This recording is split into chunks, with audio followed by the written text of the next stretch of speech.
అందరికీ నమస్కారం అండి. నా పేరు కిషోర్ కుమార్, విజయవాడ నుంచి మాట్లాడుతున్నాను. మొన్న 6వ తారీఖు జనవరి 2026న నైట్ 10 తర్వాత మా ఇంట్లో ఒక ఇన్సిడెంట్ జరిగిందండి.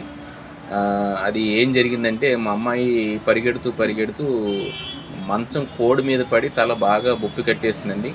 బొప్పి కట్టేసిన తర్వాత విపరీతంగా ఏడిచింది. నేను ఏమాత్రం భయపడకుండా నేను ఏం చేశాననేది మీకు ఒక వీడియోలో చూపెడతాను. ఒకసారి గమనించండి అందరూ.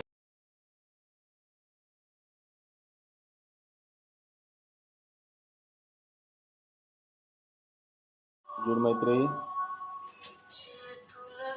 మైత్రేయి, మైత్రేయి బాగుంది ఇప్పుడు.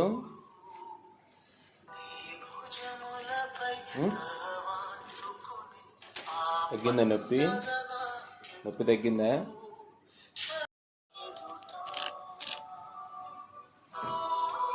తలపైకి ఎత్తాం నాన్న. తగ్గిందా అమ్మా? తగ్గిందా నొప్పి? బాగుందా? నొప్పి తగ్గిందా?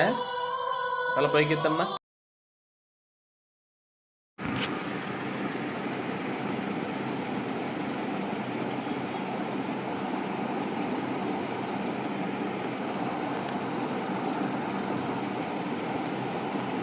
వాపంతా తగ్గిపోయింది ఒక గంటలో మొత్తం.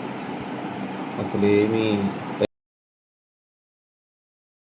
అయితే నొప్పి తగ్గిందమ్మా. వాపు పూర్తిగా తగ్గిపోయిందండి. ఇది మార్నింగ్ లెగిచిన తర్వాత పూర్తిగా తగ్గిపోయింది. ఏదో ఒక్క మచ్చలాగా అలా ఉందంతే, పూర్తిగా తగ్గిపోయింది అన్నమాట. ఆ లెదర్ బెల్ట్ కట్టిన తర్వాత.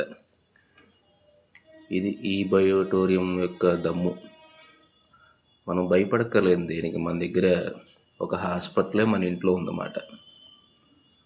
మనం కంగారు పడక్కర్లేదు దేనికి. కేవలం దీన్ని కట్టుకోవటం వల్ల మనకు పూర్తిగా తగ్గిపోయింది. అంతకు ముందలా చూశారుగా వాపు ఎంత ఉందో. ఇప్పుడు అసలు ఏమీ లేదు, చక్కగా ఉంది. అసలు ఏమీ ఆ పోలికలు కూడా లేవు అన్నమాట. వాపు వచ్చినట్టు కూడా. బాగుందమ్మా మైత్రేయి? బాగుందా? ఇది మన ప్రోడక్ట్ యొక్క దమ్ము. అందువల్ల ఎవరు కంగారు పడాల్సిన అవసరం కూడా లేదు. ఇది ఎవరింట్లో ఉంటే కనుక వాళ్ళ ఇంట్లో భగవంతుడి అనుగ్రహం ఉన్నట్టే అన్నమాట. ఒక హాస్పిటలే ఉన్నట్టే. అసలు ఏమీ లేదు అన్నమాట.